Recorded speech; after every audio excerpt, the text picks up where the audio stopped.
Sige. May lagnat ka ba ngayong gabi? May lagnat ka ba? Kinabahan! Kabado! Ayaw mo salita. Kabado! Sa'yo kami kabado! Namumutla siya. May lagnat ka ba ngayong gabi? Medyo. Ay, nakakain ito. 39 siya. Sana lang 40 na. Sino ba yung nabulit mo? Describe siya. One word lang muna. Nanginginig ka ba? Nakaka-tense siya. Oh, describe. Di pa ako tapos. Kinikilig na agad. Oh, describe your feeling. One word lang ha. Fine. Hindi kasi yung nabulot ko.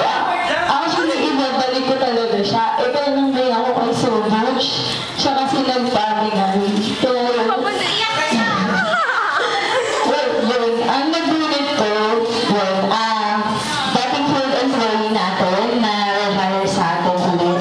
Pinapatulog. Formal naman ang paliwanag. Ba't may naiiyak? Nanginginig ang boses. Crush mo ba siya? Crush mo ba yung nabulot mo? Slide. Sinungaling ka. One word na nag-describe sa taong to talaga. Yung thick na word. Pogi. Albert, ikaw na yun. Pogi! Grabe, pogi naman!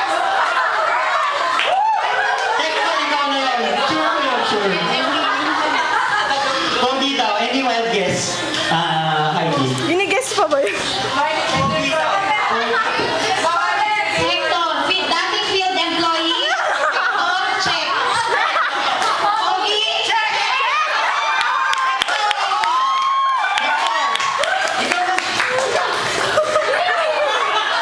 Ay, hindi daw. Hindi pala. O, sige. Sino ba itong pogi na to, Sam? Ngayon na dahil ayaw ba? Pinatatawa. Gusto ng limelight? Oo. Gusto ng limelight, pero meron siyang lagnat. Di ba, like, ikis ka sa kanya?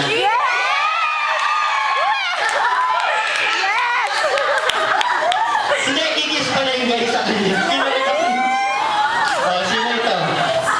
Excuse me, Jules. Si Eric.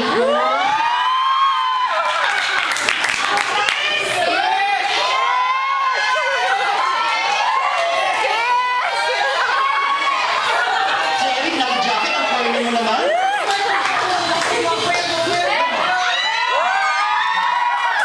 Picture kay ma'am. 40 na yung lagnat. Please! Please daw.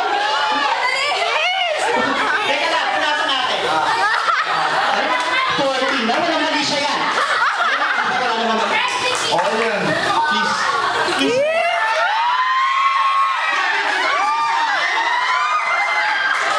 Ano paliwanag to? Sigurado ka ayaw mo. Substitute! Substitute!